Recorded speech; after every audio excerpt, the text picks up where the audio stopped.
Welcome to our forum. My name is Enya and I am the moderator of this forum. Today we have three panelists here. We have Ken, Zengan, and Gerald, who will be discussing the topic of how everything depends on electricity. According to Merriam-Webster, the definition of electricity is a fundamental form of energy observable in positive and negative forms that occurs naturally or is produced and that is expressed in terms of the movement and interaction of electrons. That being said, I would like to ask the first question, which is, what is the difference between alternating current and direct current? So alternating current, or commonly known as AC, produces a current which flows in two opposite directions in 1 second. This means that in the first half cycle, it produces a positive peak current. However, in the next half cycle, it produces a negative peak current.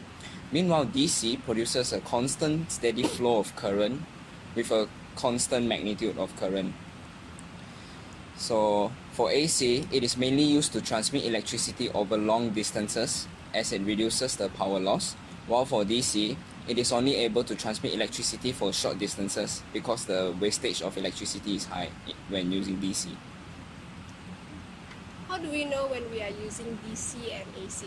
So another easy way to distinguish between AC and DC is that AC originated from alternating current generators, such as generators, power plants, or even dynamos, while DC originated from sources such as dry cell or batteries. Why do you use AC and not DC then? So we use AC and not DC because AC can be stepped up or stepped down by using a transformer, which is not possible when we are using DC. This allows us to step up the voltage in transmission line, which will reduce the current in the lines, and this reduces the power loss. When the current reaches our home, a step-down transformer decreases the voltage so that it is suitable for the power rating of our home appliances. So, how come some countries use HVDC instead of AC? So, although some countries use HVDC instead of AC, it is not a popular choice because it is expensive and not reliable over long distance of transmission. You mentioned HVDC just now. What exactly is HVDC and in what cases do we use DC instead of AC? So HVDC refers to high voltage direct current. It is used when the circumstances of using AC for transmission is not available. In fact, HVDC is more cost effective and produces less power loss over shorter distances. So not only that, the appliances in our home actually use DC to power instead of AC. A diode inside all the appliances converts AC to DC so that it can power our appliances. I see. So clearly, both AC and DC have their own advantages when used in different circumstances.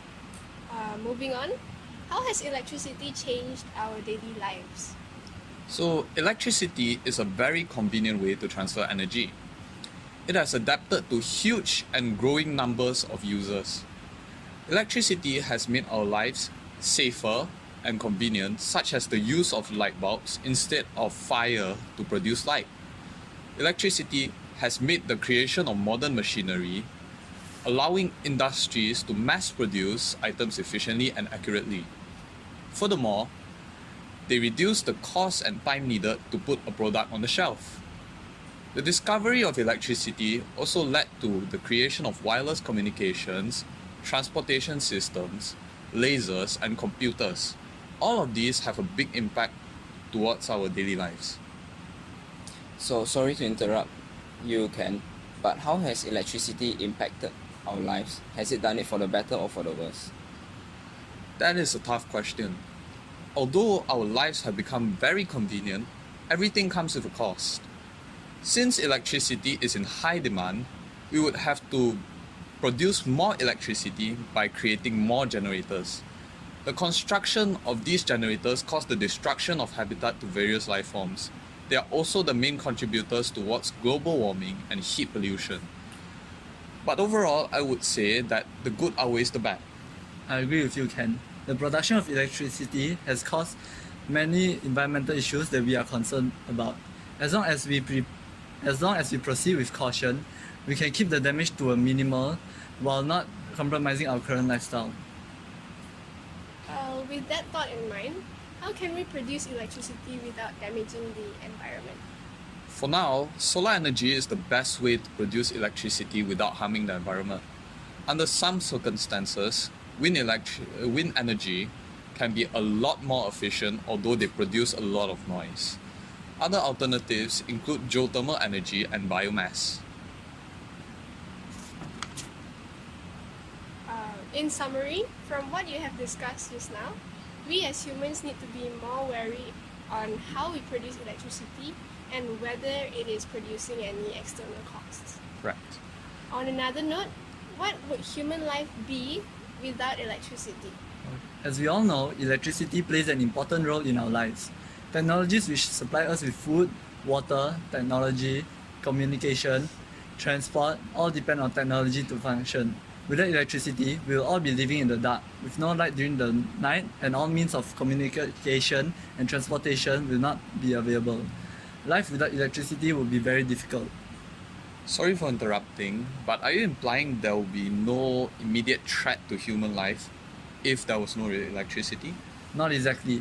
Patients in hospitals that require machines to provide life support will lose their lives due to the loss of electricity. Even for people in cities, the food supply and running water will run out because the process requires technology which uses electricity.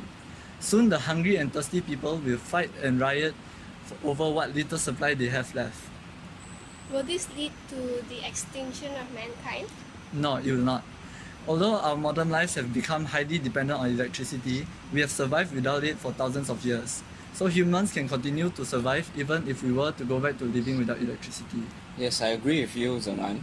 In fact, humans are self-sustainable and we are able to harvest our own food and purify our own water.